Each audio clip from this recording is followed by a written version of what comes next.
আমার ভুলটা কি ছিল আমাকে শুধু বলেন। আপনি করতেছেন খারাপ কাজ, নিজের খারাপ কাজটা ঢাকার জন্য। মাশাআল্লাহ আপু এত সুন্দর গুণবতী, তবুও তার স্বামী তাকে ঠকালো। আর কতটা সুন্দর হলে একজন স্বামী তার স্ত্রীকে ঠকাবে না। পুরুষ মানুষ এত মুখোশ কিভাবে পড়ে থাকে। ড্রিম গার্ল বলে পাগল হয়ে মেয়েকে তার ফ্যামিলিকে রাজি করিয়ে বিয়ে করার পর সাথে সাথে একটা বাবু জন্ম দেওয়ার পর এভাবে কেউ কিভাবে ঠকাতে পারে। তার লাইভ ভিডিও দেখে এখন যেন গোটা দেশবাসী কাঁদছে। যাদের সম্পর্ক দেখে ভালো লাগতো তাদের সম্পর্কেই খুঁজছিল।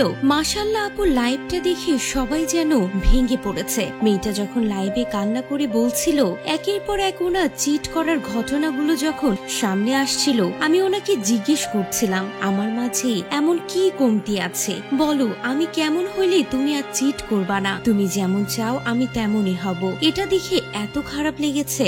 আসলে মাশাআল্লাহ আপুকে নিয়ে যা শুরু হয়েছে তা সত্যি উচিত ছিল না। তার হাজবেন্ড নেওয়াজ যা করেছে তা আসলে ঘৃণা সমতুল্য। পুরুষ আসলে কোথায় আটকায়। একটা পর্দাশীল নারীকে তার ভালো লাগলো না, অতিরিক্ত পর্দা তার সহ্য হচ্ছিল না। পুরুষের ভালো লাগলো 3 বার ডিভোর্স হওয়া খোলামেলা মেয়েকে।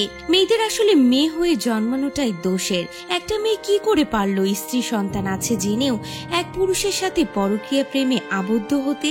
অনেকেই দেখেছি যে পর্দা করছে না বিধায় মেয়েকে ছেড়ে দেয়, কিন্তু এখন আপু পর্দা করেছে বিধায় ডিভোর্স দিয়ে দিল। আল্লাহ দুনিয়াতে আর কি কি দেখতে হবে। মাশাআল্লাহ আপু দেখতে অনেক সুন্দর ছিল, তার স্বামীর জন্য সে পর্দা করত, সে এক পুরুষেই আসক্ত ছিল। এটাই কি তার দোষ? এই ডিভোর্স যে কোনোভাবে মেনে নিতে পারছে না। মেয়েটি কাঁদতে কাঁদতে বলল সে যদি অন্য মেয়েকে নিয়েও সংসার করত আমি মেনে নিতাম, কিন্তু কেন ডিভোর্স হয়ে গেল এটা আমি মেনে নিতে পারছি না। এখন প্রশ্ন উঠেছে আর কতটা সুন্দর হলে এই পুরুষটা মেয়েটাকে ছেড়ে যেত না, আপনারাই বলুন।